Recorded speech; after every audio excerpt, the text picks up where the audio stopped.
The thing recording. Hello, everybody. This is group 4. My name is Kory Dunham. My lab partner is Prof Kolesnikovich. And we have done an Electret microphone preamplifier with an equalizer. So our goals and steps for this lab, our goal number 1 was to create a preamplifier circuit, and our goal number 2 was to control the treble and the bass like an equalizer. So for our step 1, we created a circuit using the required parts. For step 2, we controlled the treble using a high-pass filter.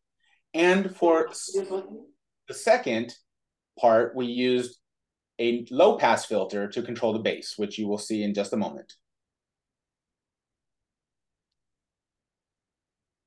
Here is our block diagram.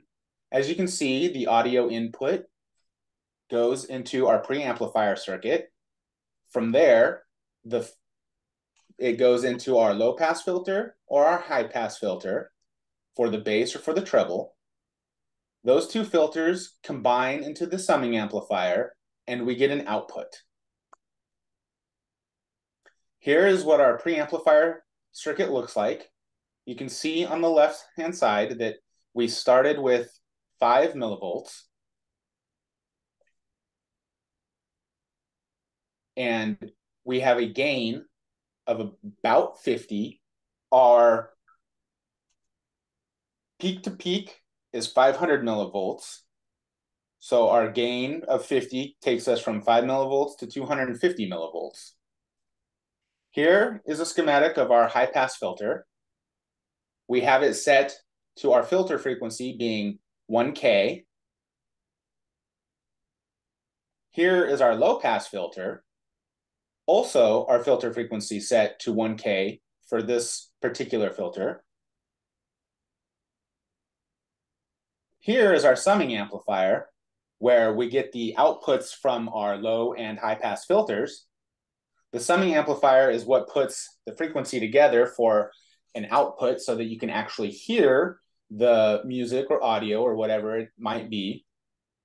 With a summing amplifier like this connected to the high pass and the low pass filters, you can change your output. For example, for R14, if you make it lower, then the treble goes higher.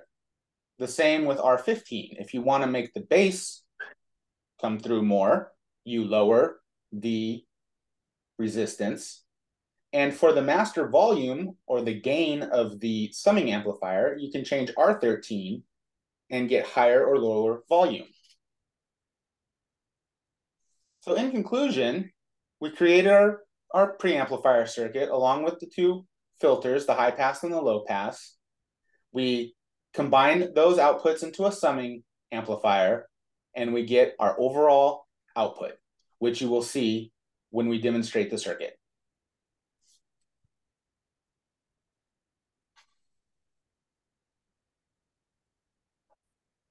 So here we have the circuit on PSpice with all of our parts. So if I zoom in on the first part, so this is going to be the preamplifier. So then we have the input with 5 millivolts, what Kory was talking about, and the output comes out from DD, which is connected to the filters down here. So these are the two filters. We have the high pass filter with the treble and the low pass filter with the bass. So right now we have the gain set to 1 just because our resistors are set to the same value. We set both of them to about 10.6K kilo ohms and the capacitor to 15 nanofarads. And together that makes the frequency to be 1K on the high pass and low pass filters. Same thing with the low pass, it's also at 1K. And for the summing amplifier, it takes the output from each of these filters into one, and it gives one output, which be labeled to be the out. So if I run a transient sweep, on the transient sweep, you can see the red one is going to be the high pass filter, the yellow one is going to be the low pass filter, and then the green is going to be the combined summing amplifier. And if I run the AC sweep, so at the AC sweep right now currently, we are set to have a lower treble and a higher bass, just because the bass is set to 50 ohms and the treble is set to 1 kilo ohms. So if you look at the circuit, just because with the 1 kilohertz frequency, the bass is set higher and the frequency is lower. And if you flip these, so for the treble, I'll set 500, and for the bass, go to 1 kilo ohm. And if we run the simulation,